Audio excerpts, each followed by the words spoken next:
It's a bit of a sad day here at the office because later today, our 2022 EV6 is going off to its next owner.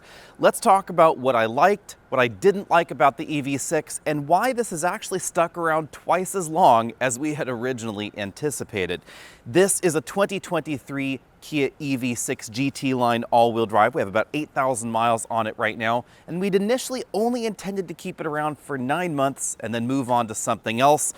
Instead, this has been with us for nearly 18 months, and regardless of who is at the office driving what, whether it's my editor Alexandra, whether it's me or some of the other people here at the office, the EV6 has always been the go-to vehicle that people want to take away for a weekend or just want to go for a quick trip to Home Depot or something in.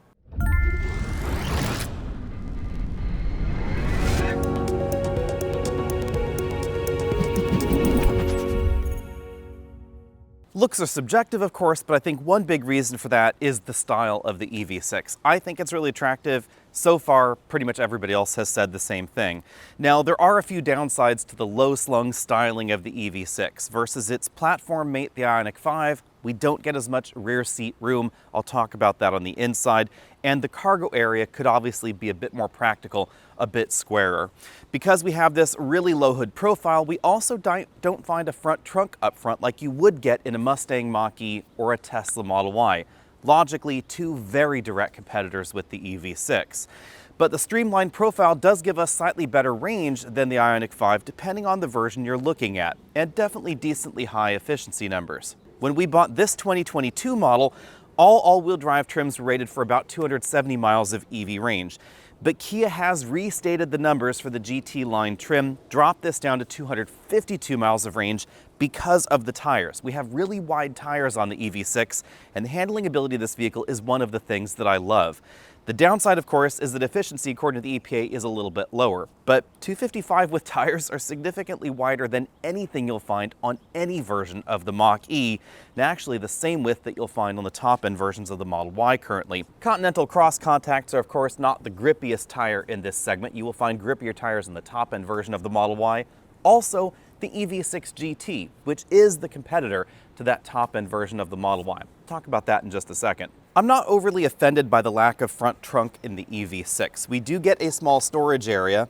The reality, of course, is that we have a very short hood. And if you're wondering where the storage space in a Model Y or a Mach-E comes from, it's mainly because the distance between the front of the vehicle and the beginning of the windshield is, in fact, quite a bit longer. And that's why you find that big cargo area there. I'd rather have the cargo area in the back because it's a bit more practical. Although in the EV6, we also have a smaller storage area in the cargo area back there in the trunk versus something like the Mach-E or the Model Y.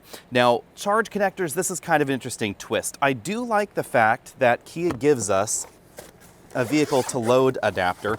This little guy actually comes with the EV6. You plug it in the J1772 port, you get a regular old household outlet right there. And it can supply a little over 1,500 watts to whatever it is you're doing. So you can power a refrigerator, microwave, campsite, whatever, low draw devices. You obviously aren't going to be able to do any oven cooking or anything like that. But on the other hand, it does not come with an EVSE or anything like a Tesla tap. This is actually my Tesla tap that is not going with the vehicle. I do think it's a little bit weird, but this is certainly the trend in the industry. Ford has recently said that the Mach-E is not going to get an EVSE with the vehicle either. And of course, the Tesla Model Y hasn't had one for a bit either. On the other hand, honestly, a J1772 Level 1 EVSE is super duper cheap, and I wish they would just toss one in, even if it was in a specific little holder, just that way if you got somewhere and you needed a few extra kilowatt hours, you could just plug yourself in and suck up some for a few hours. There's lots of room under here. There's definitely enough room to stash a really slim EVSE somewhere.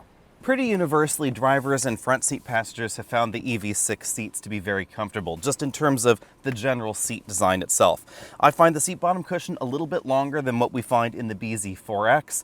I do like the two-way lumbar support, but I do wish it was a four-way lumbar. We have a two-position memory over there on the driver's side. We also have heated and ventilated seats in here. Ventilated seats are a very important thing in an EV. Really helps reduce your energy consumption in the summer. And we have a manual tilt telescopic steering column with a pretty decent range of motion. The front passenger seat also has the same range of motion as the driver's seat.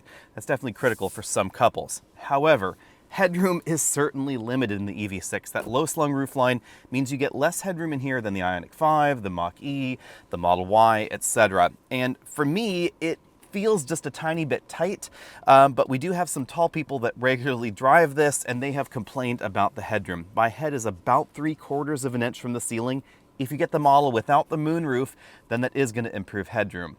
On the other hand, this is one of the few EVs with a moonroof that actually opens, and obviously that's going to take up some headroom. The other thing that a lot of folks don't necessarily consider is the swoopy profile of the EV6 isn't just about the roof line dropping, it's also about the greenhouse pinching in this way. So my head is actually a little bit closer to the B-pillar over here and the ceiling and this handle that drops down from the ceiling than in some EVs, so certainly keep that in mind. You'll notice the pinched in greenhouse most in the back, however, because the body continues to decrease in terms of width as it goes back there towards the cargo area. Sitting in this seating position, I'm actually slightly inboard versus the driver and front passenger seat because the entire vehicle does pinch back a little bit. Now that actually gives me a better view of the road as a passenger because I can actually see a little bit next to the driver. But of course it's going to mean that the rear bench is a little bit narrower than some of the options, although it's pretty comparable to the Mach-E. The bigger problem though is that this side of the roof is again closer to my head even than over there in the passenger seat. The good thing back here is that headroom is pretty generous. It's actually a little bit roomier than the front. I have about an inch of headroom back here because the ceiling does bump back up after that sunroof module. The glass actually goes outside the vehicle and then on top rather than into a section that would cut into rear passenger headroom. Legroom is of course very generous as you'd expect in a modern EV platform. I have about 6 inches and I'm sitting in a much more reclined position than normal up front. Also, the seat bottom cushion is a little bit closer to the ground than I might like, but that's probably good for children. We do have a completely flat floor back here, making it a lot easier to scoot across the back, and rear-facing child seats will definitely fit behind an adult back here. The rear seats also offer a pretty decent recline. There is a weird twist though. When you recline the seat, then my head is touching the ceiling because of how far back they go and then how that roofline really drops back there towards the cargo area. And speaking of the cargo area, let's peek inside. Of course, we have the powered hatch, which is something that I like. You can see I just have a random power adapter back here. If we look at this area, you can see that the roofline definitely drops as it passes where the rear passenger's head would be towards the rear. You can actually see just barely that curvature right there, so certainly keep that part in mind.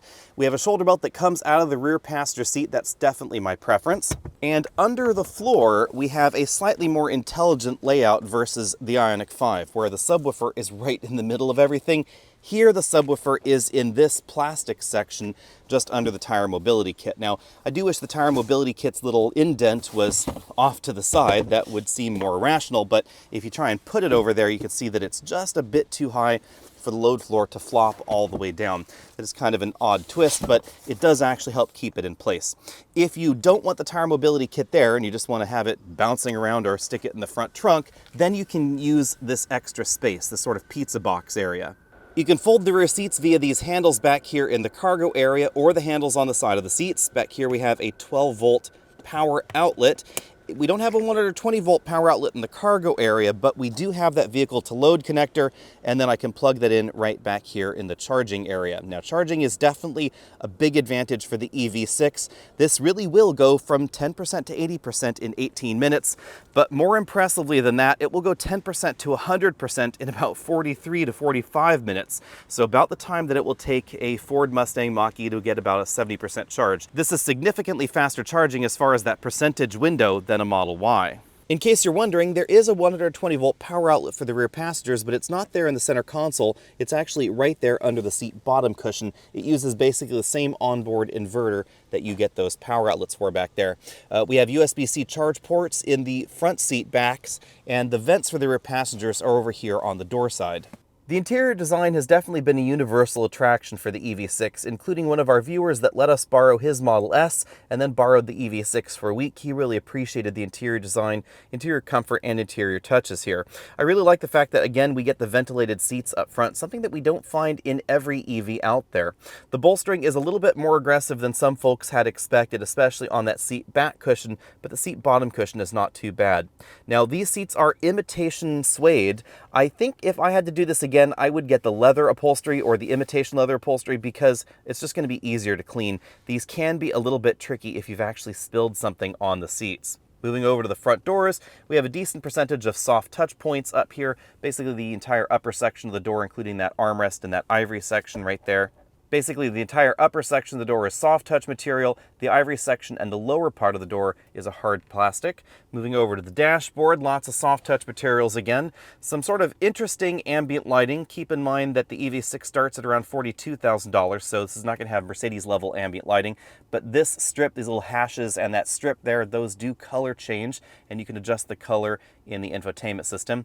The upper dashboard trim changes based on the version of the EV6 that you get. In the GT line, we have these little stripes there. I think I like that, although not everybody is similarly amused with the design.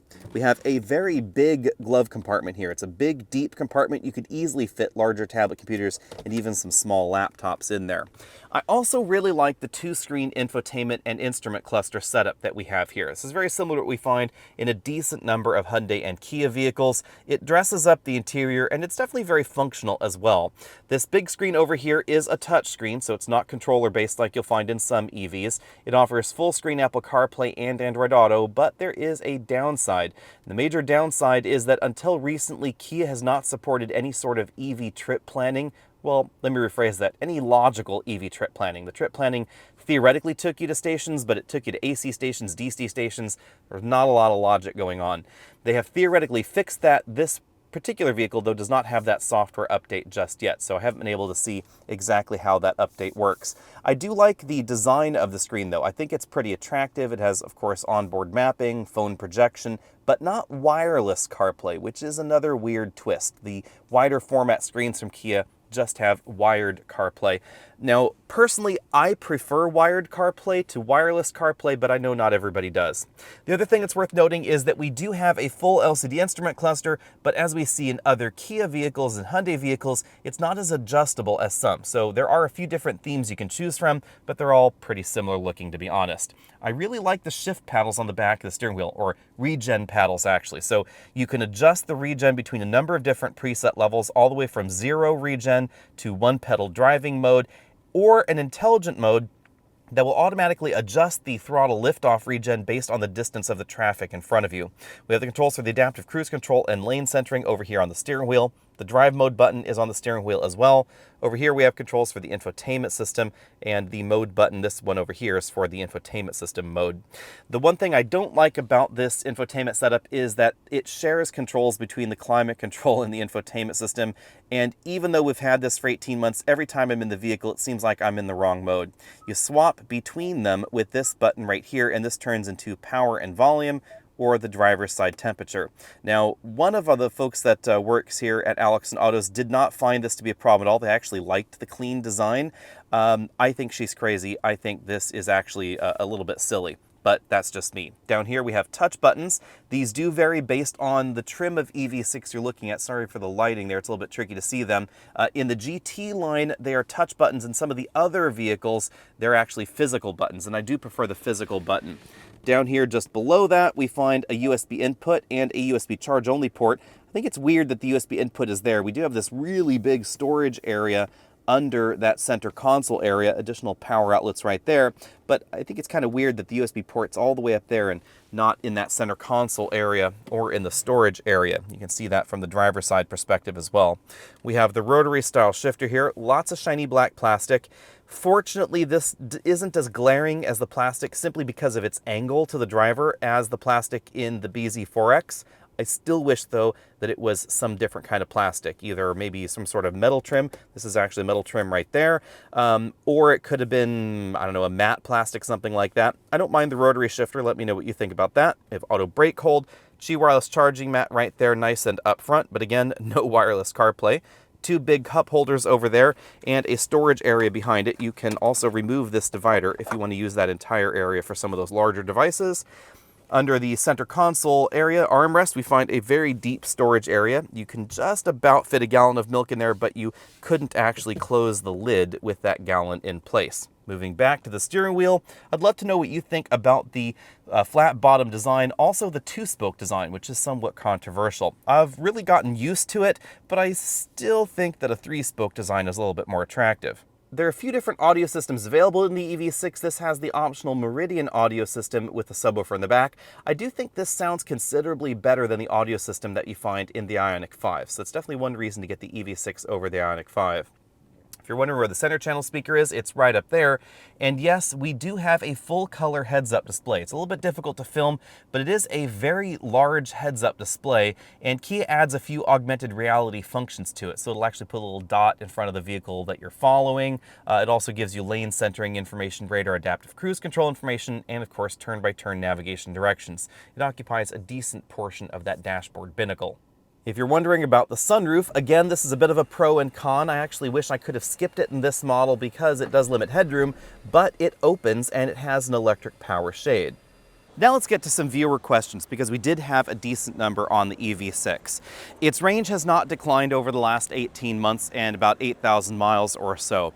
When we first got it, we did our range testing. We were able to do 280 miles on a full battery charge, so actually above what the 2023 model is rated for. Again, Kia has restated the fuel economy of the EV6 GT line. Nothing substantive changed, and Kia has not really explained why they restated the range figures. It was originally rated for about 275 miles. Fortunately, we recently had the ability to revisit the range testing in the EV6. We had a nice sunny day where it was exactly the same temperature as the first range test on the same road surfaces, and we got essentially the same result. It ended up at 275 miles of range, which is probably within the margin of error. Now, pricing, that is a bit of a tricky thing with the EV6. This does not qualify for the federal tax credit anymore because it is made in South Korea. Now, not everybody will get the federal tax credit on the purchase of an EV, and if you lease an EV, Kia is offering the tax credit on leases still. So the tax credit situation is pretty complicated with the EV6, just as with most EVs, but keep in mind, if you want to buy your EV6 outright, there's no federal tax credit, but there is on a number of the key competitors, notably the Mach-E, of course, and the Tesla Model Y. So that could be a big differentiator for some. The price tag is also a little bit higher than some folks might expect. They've recently brought back the base Wind model, which is rear-wheel drive with a much smaller electric motor in the back. That's going to be around $43,000. If you want the GT line all-wheel drive as equipped here, it's going to be closer to $60,000, however. Kia has not been dropping prices like Ford has been with the Mach-E on this, even though, again, it's competing with that Tesla Model Y. That means that when this launched, the competitive picture was a little bit different. The Model Y was considerably more expensive. Now, it could be a decent amount less expensive than the EV6. But I still think there's some solid reasons to get this. If you prefer a real instrument cluster, you want a heads-up display, you want ventilated seats, etc.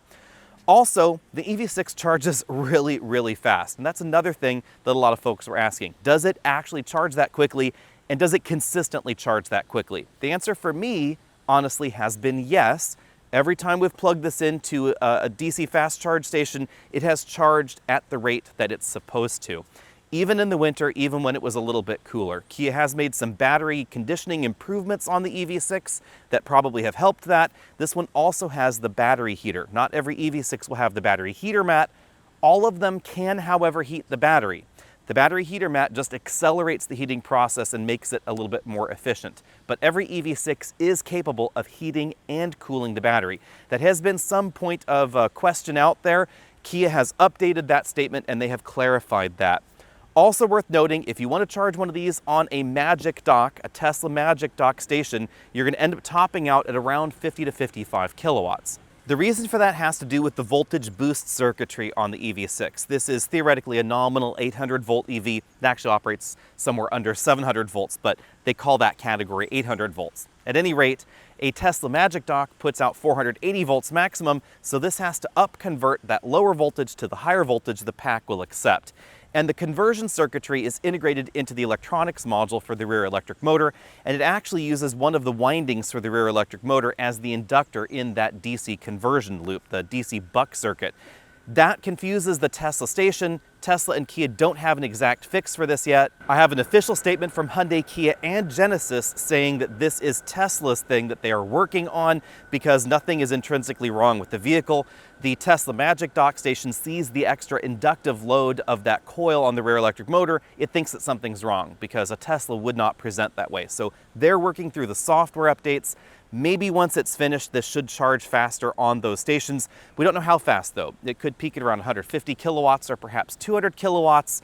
Nobody is overly specific because the only real high current 400 volt stations out there are Tesla stations, and at the moment compatibility is a little bit questionable. The last thing worth noting on the EV6 is that performance is incredibly consistent, something that I also noted in the EV6 GT. The 0 to 60 time on this vehicle is exactly the same at 100% state of charge, 70% state of charge, 50% state of charge. It only starts dropping below about 20% state of charge. And we see, interestingly, the exact same thing in the EV6 GT. It is wicked, wicked fast all the way down there to the lower SOCs.